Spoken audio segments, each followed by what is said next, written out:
को नमस्कार, आप सभी अच्छे होंगे। तो 2 वीडियो आप देख चुके होंगे, तीसरा वीडियो है ये। इस वीडियो में हम जानेंगे कुछ इम्पोर्टेंट गणित का ही। जैसे पिछले वीडियो में आपने देखा था गिनती और संख्या रेखा, उसके डिटेल्स, बहुत सारी डिटेल्स हैं। टॉपिक में मत जाइएगा, अंदर जब वीडियो देखेंगे तब समझ में आएगा। तो बिना वीडियो देखे टॉपिक देख के आप मत सोचना गिनती 1, 2, 3, 4 पढ़ाए होंगे। आप वीडियो देखिए, उसमें बहुत सारा चीज़ सीखने को मिलेगा और नया, हर वीडियो में कुछ नया चीज़ ही मिलेगा आपको। तो मैं टॉपिक वगैरह नहीं डालूँगा थंबनेल में, तो आप वीडियो अंदर देख के समझिएगा क्या-क्या टॉपिक पढ़ाया गया है। क्योंकि गिनती में अभी हम बेसिक जब पढ़ते हैं ना, तो टॉपिक डिसाइड करना बहुत डिफ़िकल्ट हो जाता है कि हम कहाँ से फ्लो में हम क्या-क्या पढ़ेंगे। तो हम आगे बढ़ते हैं। आज हम जानेंगे गणित की एक महत्वपूर्ण चीज़, जो बहुत काम की चीज़ है, वो है चिन्ह। ठीक है? तो चिन्ह को अंग्रेजी में हम साइन बोलते हैं, जो गणित में सबसे इम्पोर्टेंट है। क्योंकि आपको पता है कि अगर हम मिस कर दिए चिन्ह गणित का, तो सवाल तो पूरा गलत ही हो जाता है। तो गणित में मेन मुख्य रूप से अगर देखा जाए तो 2 चिन्ह होता है। मतलब कोई भी नंबर, कोई भी संख्या, जब गणित में गिनती आगे बढ़ते हैं तो कोई भी संख्या, हमने पिछले वीडियो में देखा भी था संख्या रेखा में। एक होता है प्लस, यानी जिसको पॉजिटिव बोलते हैं, एक होता है माइनस, जिसको नेगेटिव बोलते हैं। कोई भी संख्या सिर्फ 2 ही हो सकता है ना? क्या हो सकता है? 2, लेकिन नहीं, ऐसा नहीं है। एक होता है 0। तो अभी हम चिन्ह की बात कर रहे हैं, तो मुख्य रूप से हमारा गणित में 2 चिन्ह होते हैं, पॉजिटिव और नेगेटिव। क्रिया हम बाद में वर्ग, जो वर्ग की साइन होती है, जैसे जो आप देखे होगे ना, गुणा, भाग, ये जो चिन्ह होते हैं ये वर्ग का है। ये हम जो क्रिया कर रहे हैं, कार्य कर रहे हैं, है ना, ये संख्या का चिन्ह नहीं है। संख्या कभी गुणा में होता है? संख्या कभी भाग में होता है? नहीं होता। संख्या हमेशा प्लस होगा या तो माइनस होगा, है ना। तो सबसे पहले हम जान लेते हैं कि प्लस और माइनस होता क्या है। देखो, प्लस, जब आप प्लस की बात करते हैं, पॉजिटिव की बात करते हैं, तो इसका मतलब ये होता है, सिंपल से अगर देखा जाए, जैसे आपके जेब में कितने रुपए हैं। जैसे अगर आपके जेब में 10 रुपए है जो आपका है, इसका मतलब आप क्या है? पॉजिटिव में है। मतलब आपके पास पैसा है, यानी आपके पास 10 रुपए है। आप धनात्मक में, धनी है। नहीं कहते भाई 10 रुपए का धनी है यार, धनी है, इसको हम धन भी बोलते हैं, है ना। धन हो गया, प्लस हो गया, और पॉजिटिव बोलते हैं ना, बहुत सारी चीज अलग अलग एक ही चिन्ह को। लेकिन अगर वही बात किया जाए जीरो की, है ना, जीरो का मतलब होता है आपके जेब में कुछ भी नहीं है। आपके जेब में कुछ भी नहीं है ना, आप मतलब पैसा है ना, कुछ भी नहीं है। लेकिन निगेटिव का मतलब क्या होता है? इसको हम क्या बोलते हैं? ऋण, या माइनस, MINUS, माइनस, ये ऋण बोलते हैं, ये निगेटिव बोलते हैं, है ना, निगेटिव। और इसको हम क्या बोल देते हैं? पॉजिटिव। तो ध्यान से सुनना, प्लस का मतलब क्या हुआ कि हमारे पास कुछ पैसे हैं जो हैं जेब में, हमारा खुद का है। लेकिन निगेटिव का माइनस क्या हुआ? निगेटिव को हम हिंदी से बोलते हैं ऋण। ऋण को कुछ दूसरे भाषा में बोलते हैं कर्जा। आपने सुना होगा, ऋण नहीं कहते तुम्हारे ऊपर ऋण चढ़ गया है, कर्जा। तो नकारात्मक ऋण, माइनस का मतलब क्या हुआ कि कर्जा। अगर मान लो ये संख्या -10 लिखा है, इसका मतलब क्या हुआ? तुम्हारे पास 10 रुपए का कर्जा है। अगर हम इसको रियल लाइफ से समझें, आज की दुनिया में जो हम जीते हैं रोज का, उसके हिसाब से अगर समझें, तो माइनस का चिन्ह लगने का मतलब क्या होता है? वो आपका ऋण में है, कर्जा है, आपके पास पैसा नहीं है, आपके पास वो ऋण में है। और प्लस का मतलब क्या हुआ कि आपके पास पैसा है, जेब में खुद का है आपका। और माइनस का मतलब क्या हुआ? आपके पास पैसा एक तो है ही नहीं, ऊपर वैसे 10 रुपये आप किसी से उधार लिए हो, किसी से कर्जा लेके रखे हो, है ना। तो ये माइनस और प्लस को जरूर ध्यान में रखिएगा कि माइनस का मतलब होता है, जब भी कोई संख्या माइनस में लिखा है, इसका मतलब वो कर्जा है, ऋण में है ना, वो उधार लेके रखा है किसी से। अब यहाँ पे जब चिन्ह में आगे बढ़ते हैं तो समझ में कैसे आएगा? जैसे मान लो यहाँ पे 10 लिखा है ना। अब यहाँ पे कोई चिन्ह नहीं लगा है। जब भी कोई भी चिन्ह ना लगा रहे तो वो हमेशा किस में माना जाएगा? प्लस में। अगर कोई भी संख्या में चिन्ह तो 2 ही होगा, कोई भी संख्या में चिन्ह में माइनस होगा या प्लस होगा। तो अगर चिन्ह नहीं लगा है, ध्यान रखना, वो क्या होगा? हमेशा प्लस होगा। देखो, पहले आपको, जैसे बहुत सारे बच्चों को नहीं पता होता है, इस कोई पूछ दे 10 में कौन सा चिन्ह है, अब कहीं कुछ भी नहीं है, नहीं ऐसा नहीं, जब कोई भी चिन्ह न लिखा दिखे तो प्लस माना जाएगा, हमेशा याद रखना ये बात, ठीक है। अब जब भी माइनस में रहेगा तो माइनस लिखा रहेगा, जैसे -5, -6, -7, ये हमेशा लिखा रहेगा, चिन्ह बिना नहीं लिखा है इसका मतलब वो प्लस में है, अगर चिन्ह लिखा है तभी समझिएगा कि माइनस है। अब यहाँ पे समझते हैं कि होता क्या है एक्चुअली में। देखिए अगर हम आगे बढ़े, थोड़ा इसको लिखते जाइएगा आप अपने हिसाब से, वीडियो रोक रोक कर, है ना।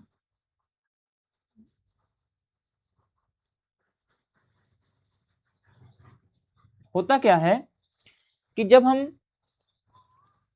कहीं लिखते हैं कोई संख्या, जैसे मान लो लिखा है यहाँ पे 7, सभी बच्चे छोटे होंगे जो छोटे क्लास में होंगे वो भी ध्यान से सुनिएगा, समझ में जरूर आएगा, है ना। वीडियो एक बार रिपीट कर लीजिएगा अगर समझ में नहीं आ रहा है तो, और कुछ भी अगर समस्या आ रही है तो आप कमेंट कर दीजिएगा। तो जैसे 7 लिखा है, यहाँ पे 0 लिखा है, अब यहाँ पे -7 लिखा है। अब यहाँ पे अंतर क्या है समझना जरूरी है, चिन्ह में ये बहुत जरूरी है। अब यहाँ 7 लिखा है, अब इसमें कोई भी चिन्ह नहीं है, इसका मतलब क्या है, ये प्लस में है। इसका मतलब क्या हुआ, आप 7 रुपए का धनी हो, धन देखो ना, धन का मतलब धनी हो, आपके पास जेब में। 0 का मतलब देखो, 0 में कोई भी चिन्ह नहीं होता है, इसमें कोई भी चिन्ह नहीं होता है, ध्यान रखिएगा, ठीक है ना। तो 0 का मतलब आपके पास ना तो कर्जा है ना आपके पास जेब में पैसा है, इसका मतलब 0 शून्य है, ठीक है ना। अब यहाँ -7 का मतलब क्या हुआ कि आपके पास एक तो जेब में पैसा नहीं है, ऊपर से आप 7 रुपए किसी के कर्जा लग रहे हो, ऋण लेके रखे हो, है ना। ऋण का मतलब चिन्ह से ही शब्द में समझ में आ रहा है कि आप ऋण लेके रखे हो, माइनस में हो, है ना। तो अब बताना यहाँ पे तीनों संख्या देखा जाए तो सबसे बड़ा कौन सा है।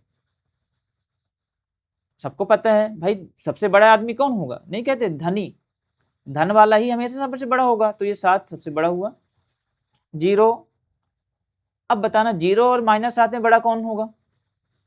बहुत सारे बच्चे बोल देते हैं, कई बार मैं देखा हूँ पूछ के, तो बोल देते हैं 7 दिख रहा है इसका मतलब 7 बड़ा होगा, नहीं। अभी बताना यहाँ पे 0 है, यानी आपके पास जेब में कुछ नहीं है पैसा, लेकिन -7 का मतलब क्या हुआ, आपके पास 7 रुपए कर्जा है ना।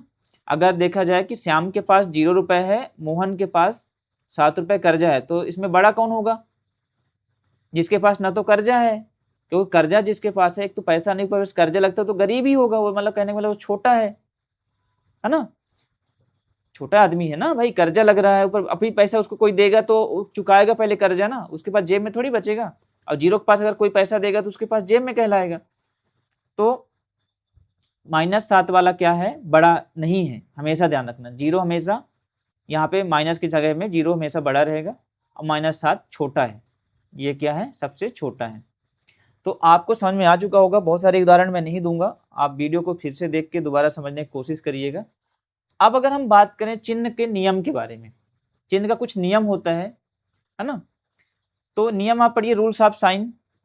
जब हम गणित में जोड़ घटाव गुणा भाग करते हैं, है ना, तब धन और ऋण चिन्हों का सही नियम जानना बहुत आवश्यक होता है, इन्हीं नियमों को हम चिन्ह का नियम कहते हैं।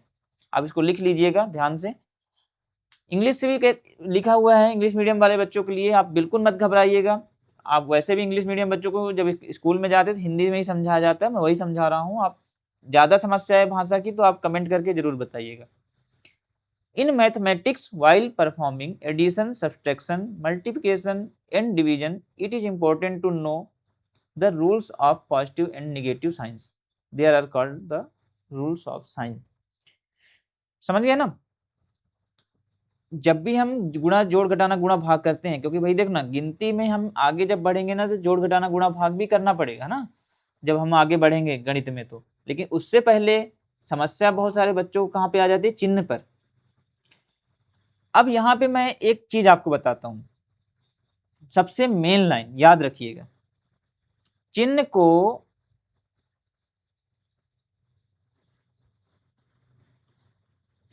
को गणित का नमक कहा जाता है। नमक, क्यों नमक बोल रहा हूं मैं, सॉल्ट। चिन्ह को मैं गणित का नमक क्यों कहता हूं, ठीक है ना। ऐसा कहीं लिखा नहीं है किताब में, इसको समझने के लिए समझना। नमक जब भी दाल में या सब्जी में नहीं डलता है, साल सब्जी बहुत सुंदर बना है, बहुत अच्छा बना है, लेकिन अगर उसमें नमक ही नहीं डाल रहे हो तो पूरा स्वादहीन हो जाता है, कोई स्वाद नहीं रहता। उसी तरह गणित में जब आप उसमें गणित में चिन्ह को मिस कर देंगे, चिन्ह गलत डाल दिए या चिन्ह नहीं लगाए, तो वो पूरा सवाल पूरा गलत हो जाएगा। तो खाना बनाते समय जिस तरह सभी लोग नमक का ध्यान जरूर रखते हैं, सब्जी बनाते समय नमक का ध्यान रखना बहुत जरूरी हो, कम ना हो, ज़्यादा ना हो, अच्छे से हो, है ना, बराबर हो। नमक न डलेगा तब भी समस्या, ज़्यादा डल गया तब भी समस्या ना। तो इसी तरह गणित में आप जब भी सवाल लगाना, जब भी गणित पढ़ने जाना, तो चिन्ह को मत भूलना। धन और माइनस, प्लस और माइनस चिन्ह का नियम बहुत ज़्यादा जरूरी है जानना। तो इसीलिए हम आगे बढ़ते हैं, चिन्ह के नियम कौन कौन से होते हैं, कैसे होते हैं, वो जान लेते हैं। चिन्ह का नियम जानने से पहले हम समझते हैं कि धनात्मक संख्या जो होता है, पॉजिटिव नंबर, जीरो से सभी बड़ी संख्याएं, है ना। आपको पता है, मैं जब संख्या रेखा आपको जब पढ़ाया था, मैं संख्या रेखा में बीच में जीरो बताया था और इधर प्लस, इधर माइनस। तो जो बड़ी संख्या होती है, जीरो से इधर जाएगी मतलब बड़ी संख्या, इधर जाएगी मतलब जीरो से छोटी संख्या। जो माइनस होता है वो हमेशा जीरो से छोटी होता है, क्योंकि गिनती हमारी अनंत तक होती है, प्लस अनंत तक, माइनस अनंत तक से शुरू होती है, छोटी होती है, पीछे भी हमारा अनंत तक ही जाएगा। तो जो जीरो से सभी छोटी संख्या होगी उसे हम धनात्मक संख्या कहते हैं। या मैं पिछले वीडियो में बता चुका हूँ, जैसे +1, +5, +20, +100। ऋणात्मक संख्या मतलब क्या है, जीरो से छोटी संख्या, मैं आपको बता ही चुका हूँ। -1, -5, -20, -100, ये सभी जीरो से छोटा कहलाएगा हमेशा। अगर जीरो लिखा है बगल में -1000 भी लिखा है तब भी 1000 छोटा है। माइनस में जितना संख्या बढ़ता जाएगा, जैसे मान लो -4 है, अब -8 है, मैं तुमसे पूछूं ये सबसे बड़ी संख्या कौन सी है, ये बताओ, तुम खुद बताना अपने से, मैं नहीं बताऊंगा, देखना। -4 का मतलब किसी के पास 4 रुपए कर्जा है, मतलब एक राम है, राम जी मतलब, है ना, उनके पास 4 रुपए कर्जा है, और एक श्याम है जिनके पास 8 रुपए कर्जा है। तो जिसके पास ज्यादा कर्जा होगा वो छोटा कहलाएगा ना। आप खुद सोचो, आप अपने दोस्त को ही ले लो कि मेरे दोस्त के पास अगर ज्यादा कर्जा है ना, -8 मतलब उसके पास 8 रुपए उधार लेके रखा है, और -4 मतलब 4 रुपए उधार लेके रखा है, तो जो कम उधार लेगा वो ज्यादा बड़ा कहलाएगा। तो माइनस में जितनी संख्या आगे बढ़ती जाएगी उतना छोटा होता जाएगा। तो यहाँ पे -8 छोटा है और -4 बड़ा है ना, ध्यान से समझना। तो ऋणात्मक मतलब जीरो से छोटा होगा हमेशा, और धनात्मक मतलब जीरो से बड़ा होगा। अब अगर हम नियम की बात करें तो सबसे पहले देखो होगे कि मतलब जब हम जोड़ते और घटाते हैं तो उसके लिए क्या नियम होता है। तो जोड़ने और घटाने पर, है ना, एडिशन और सब्ट्रैक्शन पर जो चिन्ह होता है, तो इसमें पहला नियम, अगर दोनों संख्या यानी संख्या प्लस में है, जोड़ते समय प्लस में है, तो उसका जो उत्तर आएगा हमेशा प्लस में आएगा। जैसे उदाहरण भी मैं देते जा रहा हूं आपको, जैसे अगर मान लो पहला नियम का उदाहरण दिया जाए, अगर 4 + 4, अब देखना ये दोनों जुड़ रहे हैं, लेकिन 4 किस में है, 4 में अगर कोई चिन्ह नहीं लगा तो प्लस में होगा, ये भी इसमें कोई चिन्ह नहीं लगा तो प्लस में होगा। तो जो जुड़कर इसका उत्तर आएगा 4 4 8, ये हमेशा किस में होगा, प्लस में ही होगा। अब अगर कोई संख्या माइनस में है और फिर माइनस में है, दूसरा भी संख्या माइनस में, तो उसका उत्तर माइनस में ही आएगा, जो परिणाम होगा, आंसर होगा, वो माइनस में ही आएगा। कैसे, अब ये बताओ, जैसे एक संख्या मान ले लिख दिया मैं -2, ठीक है, लेकिन उसके पास फिर से माइनस, उसके पास फिर से -3 आ गया। अब ये बताओ, पहले से 2 रुपए कर्जा लेके रखा था, उसके बाद फिर -3 रुपए कर्जा ले लिया, उधार, माइनस का मतलब उधार ले लिया, ध्यान रखना, तो भाई वो जुड़ेगा ना, तो 3 2 5 हो जाएगा, है ना, क्योंकि पहले 2 रुपए उधार मांगा, माइनस मतलब 2 रुपए उधार मांगा, -3 मतलब 3 रुपए उधार मांगा, कर्जा मांगा, है ना, तो कर्जा बढ़ के -5 रुपए हो जाएगा। तो हमेशा ध्यान रखना, माइनस माइनस क्यों जुड़ता है, क्योंकि माइनस भाई कर्जा लेते जा रहा है, वो उधार ले रहा है, तो इसलिए बढ़ते जा रहा है, इसलिए जुड़ रहा है है ना, क्योंकि ऐसा नहीं है कि 2 रुपए तुम कर्जा ले लिए फिर 3 रुपए कर्जा मांगो तो वो घट जाएगा, ऐसा नहीं होगा।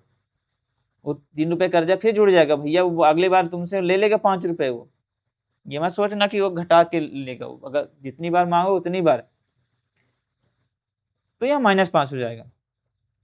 अब अगर कोई संख्या एक प्लस में है एक माइनस में है, तो जो बड़ी संख्या होगा उसका चिन्ह लगेगा। कैसे देखना, है ना, जैसे दूसरा नियम हमने देख लिया माइनस माइनस का, तीसरा नियम देख रहे हैं कि अगर कोई संख्या प्लस में है, जैसे मान लेते हैं +5, है ना, और दूसरी संख्या किस में है, -3 में, है ना, तो ये कैसे होगा। अब इसके पास 5 रुपए जेब में है लेकिन -3 रुपए कर्जा लग रहा था, तो भाई 3 रुपए पटाएगा ना पहले, तो जब 3 रुपए पटा देगा तो उसको चुका देगा, मतलब कर्जा जिसका लिया तो उसको 3 रुपए दे दिया, तो उसके पास कितना बचा, 2 रुपए बचा, मतलब जेब में बचा, यानी प्लस। तो जो बड़ी संख्या, देखो बड़ी संख्या यहाँ पे, जो संख्या अभी हम चिन्ह को हटा देते हैं अगर साइड में, तो संख्या यहाँ पे 5 बड़ी थी, इसलिए जो उत्तर आया, है ना, ये हमेशा घटेगा। अगर प्लस और माइनस लिखा है तो ये हमेशा क्या होगा, घटेगा, है ना, तो जो इसका उत्तर आएगा हमेशा प्लस में आएगा। कैसे प्लस में आएगा, क्योंकि बड़ी संख्या प्लस में था। अब यहाँ पे माइनस और प्लस अगर चिन्ह है तो जो बड़ी संख्या के चिन्ह होगा, पहले बता चुका हूँ। जैसे अगर मान लो यहाँ पे, चलो ठीक है, -6 होता और प्लस में 4 होता, तो भाई बड़ी संख्या यहाँ पे 6 माइनस में है ना, तो सबसे पहले तो 6 रुपये कर्जा लग रहा है, उसके पास 4 रुपये जेब में आया, तो 4 रुपये चुका दिया, 4 रुपये चुका दिया, तब भी 2 रुपये कर्जा बचा ना, कर्जा बचा, कर्जा का मतलब क्या हुआ, कर्जा 2 बचा, तो कर्जा मतलब माइनस। ध्यान रखिएगा, ये सब प्रैक्टिकली जब हम देखेंगे तभी समझ में आएंगे, है ना। आप भले छोटे क्लास में हैं बड़े क्लास में हैं, ये समझना बहुत जरूरी है आप सभी के लिए। और बड़े जो लोग देख रहे होंगे हाई क्लास वाले, तो वे मत सोच रहे छोटी मोटी चीज क्या है, सब तो पता था ऐसे पहले से। देखो पता होना इम्पोर्टेंट नहीं है, आपको कैसे, है ना, आगे बढ़ाना है, आगे किसी को कैसे समझाना है, वो भी बनना बहुत जरूरी होता है। ठीक है, तो ये समझ में आ गया हमको कि प्लस प्लस हमेशा जुड़ेगा और उसका चिन्ह हमेशा प्लस में आएगा, माइनस माइनस भी जुड़ेगा, है ना, उसका चिन्ह माइनस में आएगा। प्लस और माइनस अगर एक अलग अलग है ना, कोई संख्या प्लस में है कोई संख्या माइनस में है, तो वो जो बड़ी संख्या रहेगा उसका चिन्ह लग जाएगा, लेकिन हमेशा क्या होगा, घटेगा। और माइनस प्लस अगर अलग अलग चिन्ह है तो घटेगा ही, लेकिन चिन्ह उसी का लगेगा जिसमें बड़ी संख्या में जो चिन्ह रहेगा। समझ में आ गया ना, आगे बढ़ते हैं।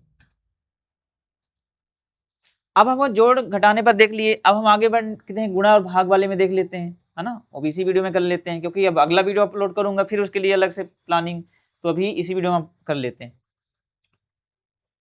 अब जब गुणा और भाग करने पर, है ना, जब गुणा और भाग करते हैं हम, तो उसमें भी तो चिन्ह की जरूरत पड़ती है, बिना चिन्ह का तो कहीं कुछ काम होने वाला ही नहीं है।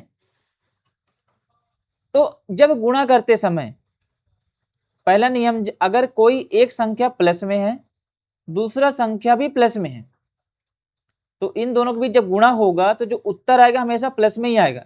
कैसे, 3 प्लस में है गुणे 4, अब 3 चौको 12, 3 गुणे 4 की तो 12 आ गया, देखो प्लस में ही आया। दूसरा नियम क्या कहता है, अगर पहला संख्या माइनस में है और दूसरा संख्या भी माइनस में है, तब भी वो उत्तर प्लस में ही आएगा।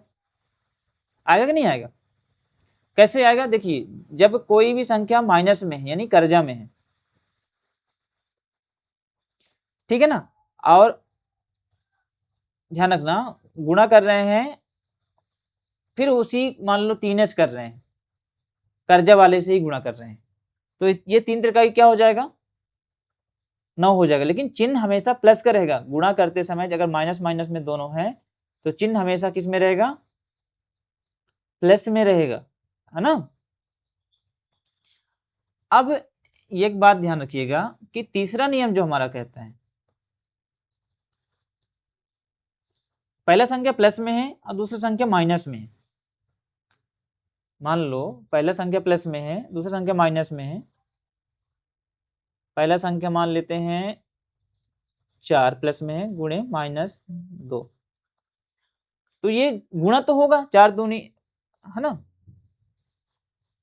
4 दूनी 8, लेकिन चिन्ह माइनस का रहेगा। और अगर शुरू का संख्या भी प्लस में है, पहला संख्या अगर माइनस में है और दूसरा संख्या अगर प्लस में है, चौथे नियम में देखें तब भी वो चिन्ह माइनस का रहेगा।